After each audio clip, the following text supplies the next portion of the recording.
Hi people, it's Archivist here with my movie review for Star Wars Episode 8, The Last Jedi. Here's a quick non-spoiler vague opening on my thoughts of the film. I thought it was enjoyable, entertaining, unpredictable, but unfortunately with some obvious flaws with regards to pacing. I think though more so than anything, this is a brave film that makes deliberately polarising choices. Things that will without a doubt split the fan base as to whether or not they are good or bad in the greater scheme of what is Star Wars.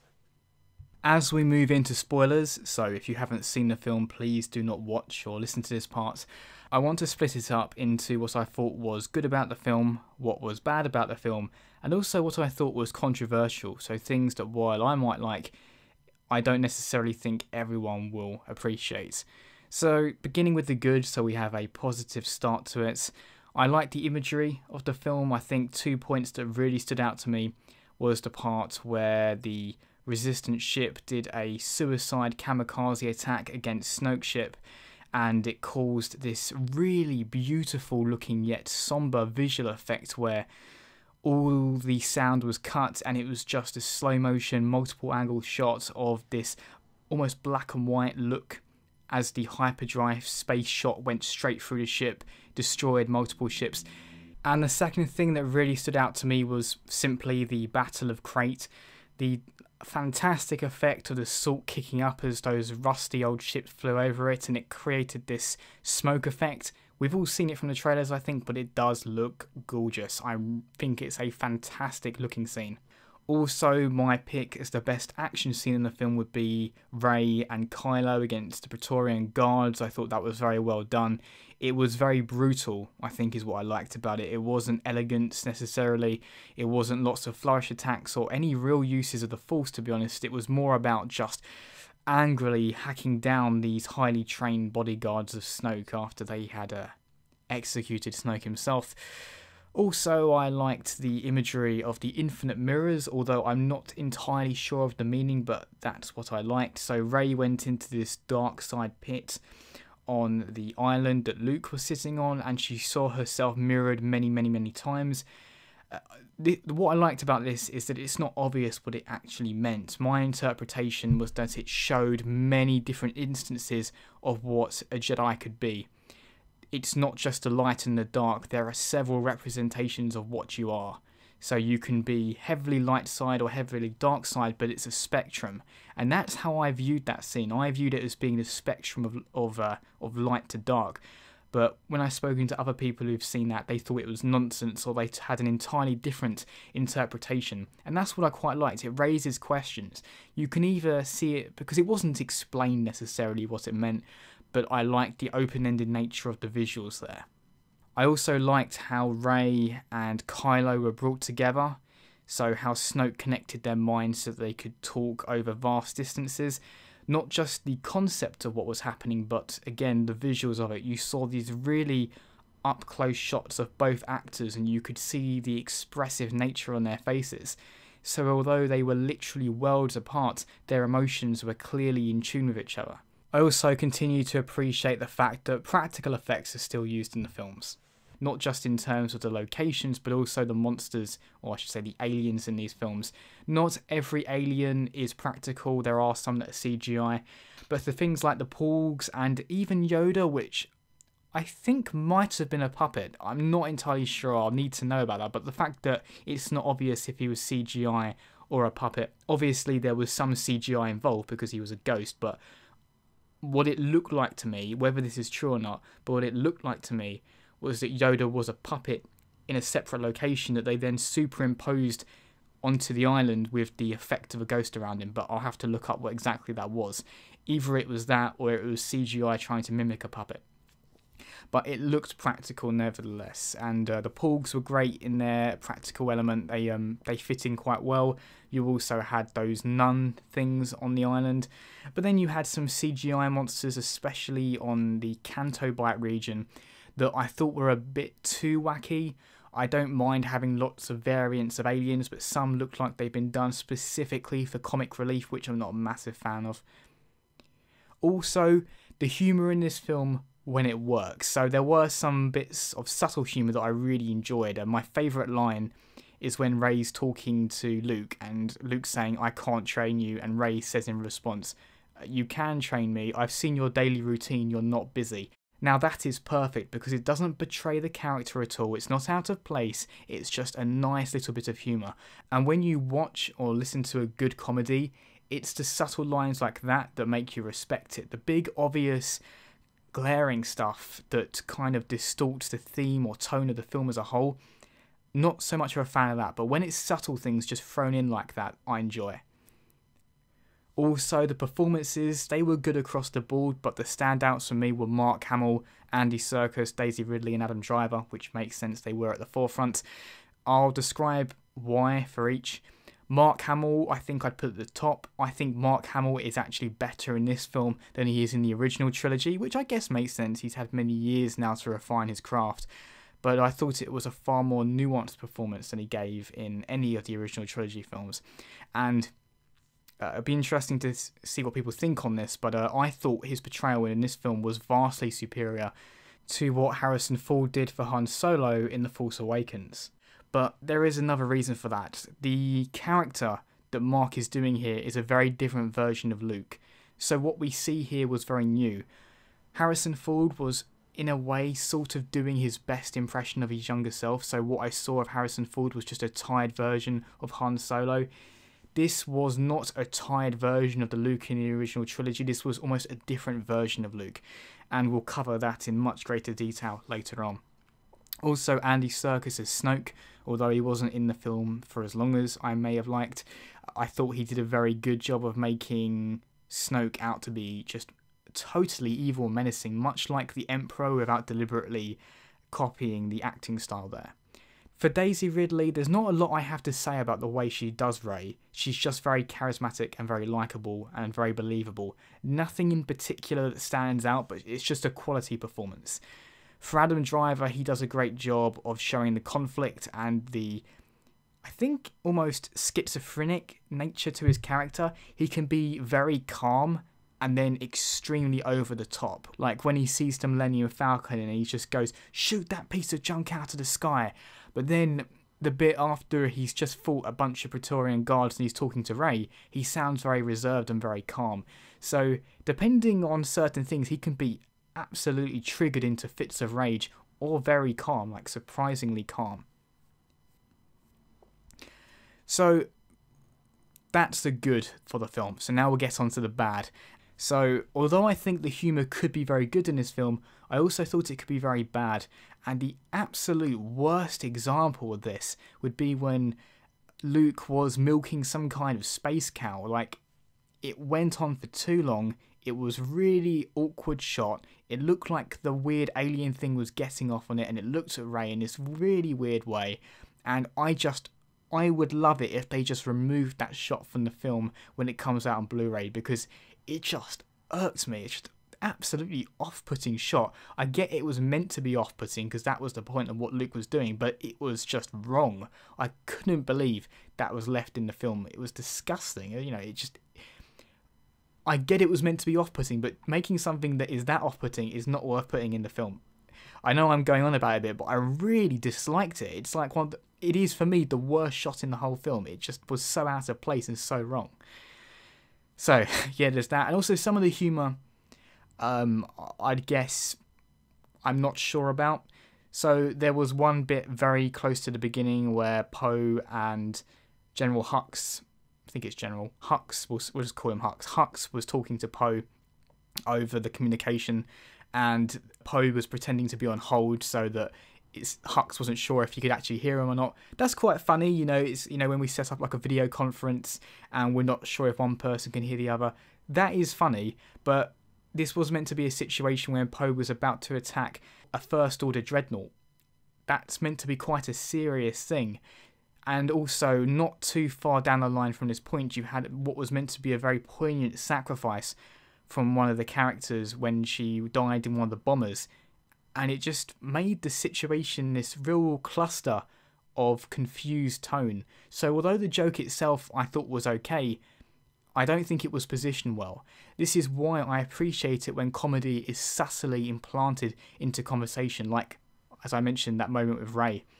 I don't like it when it's forced like this in a situation where it isn't massively appropriate. Maybe if there wasn't that emotional moment later on, in that battle scene where there was the sacrifice, it wouldn't have felt so wrong. But Poe was going up against a dreadnought. That's meant to be, for a lot of Star Wars fan, that should be something quite epic. And it took away from that, I think. But again, that was something I was on the fence about. I didn't outright dislike it in the same way as I outright disliked that stupid milking scene. Why was that in the film? There's also, and this is the biggest issue because the humour is a minor point. This is something that a lot of people are talking about in this film. The whole subplot with Finn and Rose. So there's a lot about this I didn't like, and the whole idea is that they need to get a code breaker so that they can get the ship away from the First Order without them tracking them through hyperspace. And I don't think it had to happen, first of all, because in the end they just did a kamikaze attack anyway. And also, if Poe had just listened, or if Poe had just been patient, they would have figured out the whole plan about the evacuation to Crate. But the actual subplot itself was just a bit out of place. And I think more so, this is the biggest issue for me, is that it was distracting. So if you're watching something like Game of Thrones, like a TV show, I think we've been in that position where there's this really interesting thing going on, and then it cuts away, and then there's a subplot that's not necessarily awful, but it's just not as interesting. It's one thing to do it in TV where you've got loads of episodes and you need filler, but to do it in a film is bizarre. This felt like the kind of thing you put in a TV show as filler, but they put it in a film, as if they needed to bulk it out, which I'm pretty sure they didn't, because this is one of the longest, if not, I think someone said it was the longest Star Wars film. Well, it didn't need to be the longest Star Wars film. They could have removed this bit, because this bit wasn't that interesting. I like Finn as a character. I don't even mind Rose as a character. In fact, the whole situation wasn't necessarily that bad, but it just threw the focus off too much. This should have been a film that was focused on Rey and Luke and Kylo. And for a large point it was, but why did they feel the need to distract just so badly from that main narrative arc? One thing I will say for The Force Awakens is that it was relatively focused. It usually only cut away to show the First Order, which makes sense, you need to show the bad guys. But this cut away from the main scene, so there were so many parts going on. There was the ship itself that was getting away from the First Order, with Poe Dameron having the fight with the new lady who took over from Leia. There was the Canto Bight storyline, where they were going off to find the hacker. There was Rey training with Luke, and then there was Kylo's conflict with Snoke. There was just too much, too many threads going on at once, and they should have streamlined it a bit. I think it really should have just focused on maybe the ship getting away and Rey's training, and then they should have come together. They didn't need all of them going on together. That's the kind of thing that works perfectly fine in a TV series, but not in a feature-length film. Also, there are a few things about the subplot that I just outright disliked. The character of DJ, the guy who was meant to be this slick coder, decoder, cracker, whatever. Why did he have that stupid stutter? Not that I've got anything against stutters, but it felt like he was trying to do like a Roger Rabbit thing. Ever since Disney brought out Star Wars, people have said, oh, they're going to make it all funny and ultra kid-friendly and make it all goofy. And I've always said, no, they're not. They're doing a very good job with it. But this is the first case where I've seen something that just seems stupid as... I think this and the milking scene were just two things that I want removed. If they can remove them, please do.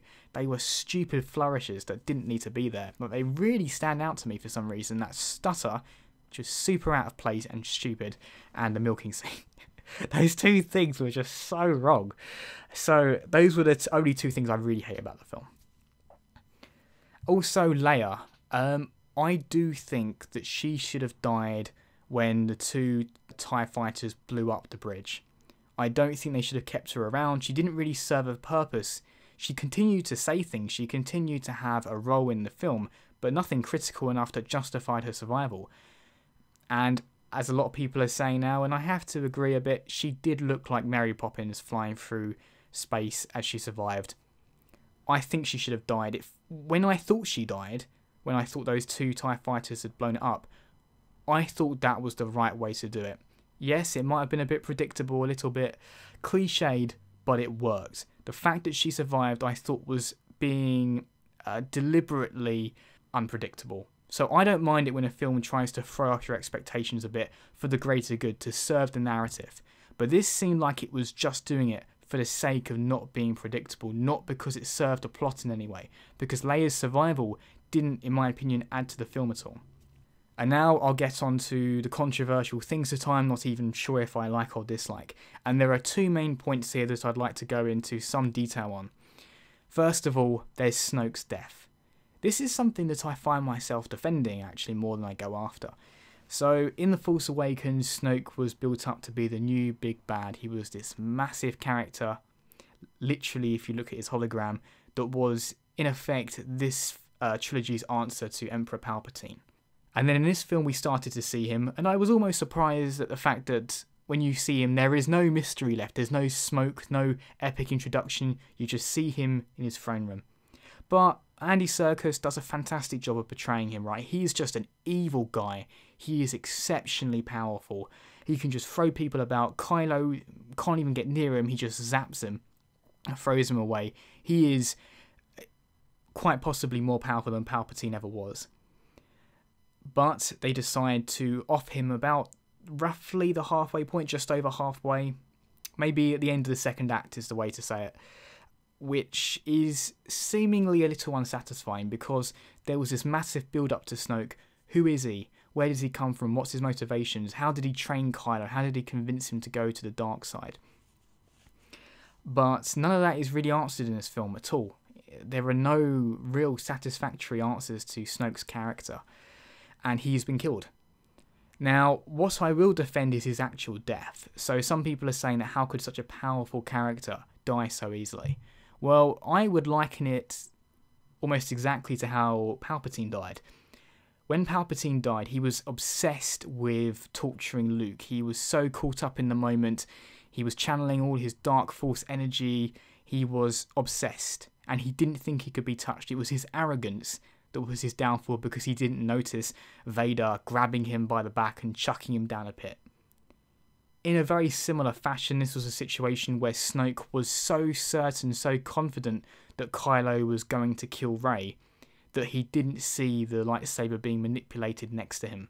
And you might argue that although, yes, the lightsaber was literally turning towards him, that was more a visual aid to the audience to say, look, Kylo is the one manipulating this. And I thought it was well done, if I'm totally honest, because it was set up that Snoke was capable of reading minds, but whenever you have someone who is able to do that, it's usually not a literal reading of someone's mind. They can't actually see exactly what they're thinking. It's more that they're seeing the silhouettes of someone's thoughts rather than their thoughts one-to-one, a precise image. It's more just a shadow, an interpretation that they can then take from it. And that made sense here because he was able to see that Kylo did want to kill someone. He was determined to kill someone, to strike them down with a lightsaber. He could see that, but he couldn't see that he was doing it to Snoke. He was just so focused on what was in front of him, and I can believe that. And what's more is that I don't know if you could really think of a better way to do it. They clearly set up that he was too powerful to kill by the Force, and I think it's fair to say a lightsaber fight wouldn't really be appropriate either. It had to be some form of trickery. So, in my opinion, I think this was a good way to kill him. It's the timing that is maybe a bit confusing, and also the fact that we don't really know much about him that I'm a little put off by. And also, again, comparing him to the Emperor in the original trilogy. And you have to keep in mind, what was the Emperor before the prequels? So Luke really doesn't know who he is, and neither do we. We knew that he probably trained Darth Vader, but we didn't know where he came from. We didn't know much about him. The Emperor was, if you think about it, as of episode 6, as much a mystery as Snoke is now. With the added benefit of the prequels, there's that fleshing out of the backstory. But without that, there really wasn't much more of a character behind the Emperor as there is for Snoke. And so my overall thoughts on the death of Snoke is that I don't disagree with the decision. I think it was quite a brave one, an unexpected one, But we'll have to see if the payoff is there, because this of course means now that Kylo is the big bad. He's the one who's left with the power, the full strength of the dark side with him. If he can't deliver in episode 9 in terms of menace and threat level, then we really don't have any strong antagonists left. So for me, there are two things that need to happen. Make Kylo into an extremely intimidating character to compensate. And also, it doesn't necessarily have to be in episode 9, but somehow we need some context behind Snoke. We can't just not have any justification or reasoning behind him. Another thing that's just come to my mind, actually, I won't talk about it for too long, but also Rey's parents. So if we are to believe Kylo Ren, they were just junkers, these people who sold her, no one who matters. And I've got no issue with that whatsoever if that's true. I mean, if you think again about the original trilogy, what do we not think Han Solo, for example, is a good character just because he didn't have a lineage? Does a character have to be defined by their heritage and their lineage to be someone we care about? I hope not, to be honest. And then finally, the biggest point of all, I think, for certain people is Luke's behaviour. Mark Hamill himself has said that he didn't necessarily agree with the direction he was taking in, but I can understand it and I actually appreciate it. As I said earlier, I like the fact that this isn't the same version, if you will, of Luke Skywalker that we saw in the original trilogy. I didn't want Mark Hamill to just do his best imitation of Luke Skywalker but an older age, because then there is no mystery, there is no diversity. It just means we will constantly see Star Wars doing the same thing over and over again, never letting go of the past. Doing something different with the character I thought was entertaining. And also, I have to say, believable.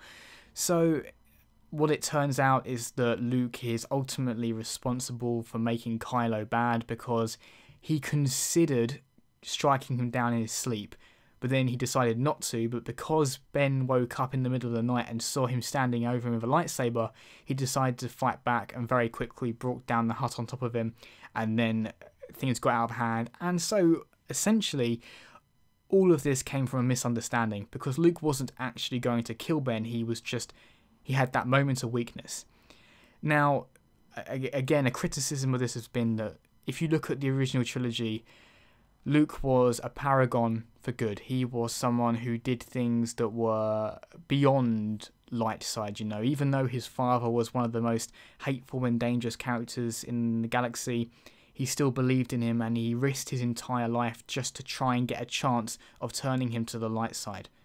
And so, how could this same person possibly consider killing Ben? Well, there are two things I'd say about that. First of all, there's a poignant discussion between Rey and Luke, where he's talking about how Obi-Wan unwittingly trained the most powerful, or one of the most powerful Sith in the galaxy when he trained Anakin.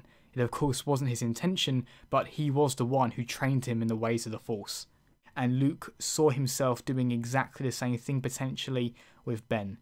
So he considered, and that is the important point here, he considered killing Kylo.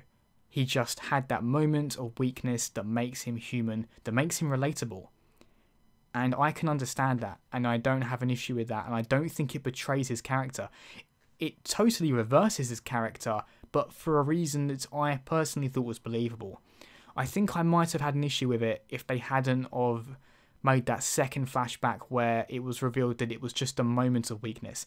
If it had just been Luke trying to kill Kylo, trying to kill Ben, I think that might have been a bit too far if he'd actually wanted to go through with it. But the fact it was just a moment of weakness, I think makes Luke's character more human than ever, more relatable than ever. Also, without a doubt, there was a part of me that wanted Luke to walk out on Crate and be there in and of himself, to be the real Luke and just use some massive force power to utterly rip apart all of the walkers. There's a guilty part of me that wanted that. But I understand why they made it a more of a deception angle, of a trickery angle, because of course it's just a projection of Luke, not the real presence of him, that he uses to distract Kylo Ren. I think the Jedi are more likely to use wisdom and clever deception and trickery in their tactics, whereas Sith, when they use the dark side, they're far more overt and use raw power and strength and lightning. So if it was a case where a Sith walked out onto the plains of Crate and was face down with all those walkers and had supreme power, I would have expected him to just lift them up with the Force and cripple them. Force Unleashed style, if you will.